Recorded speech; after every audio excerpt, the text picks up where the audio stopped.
మన ప్రణీత్ రంగరాజన్ గారి మెసేజ్ నేను అలానే చూడలేదు. Oh. ఈ టెక్స్టెడ్ మీ ఆన్ 2018లో తను టెక్స్ట్ చేశారు. Thank you so much sir చేసినందుకు.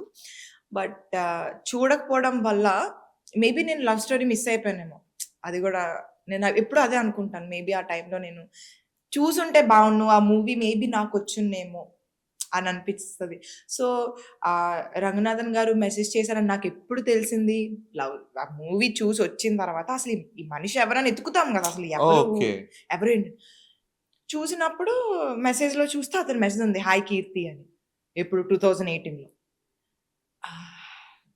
అప్పుడు అనిపించింది ఎవ్రీడే మెసేజ్లు కూడా చూడాలి అనేసి. అప్పటి నుంచి నేను చూడడానికి స్టార్ట్ చేశాను.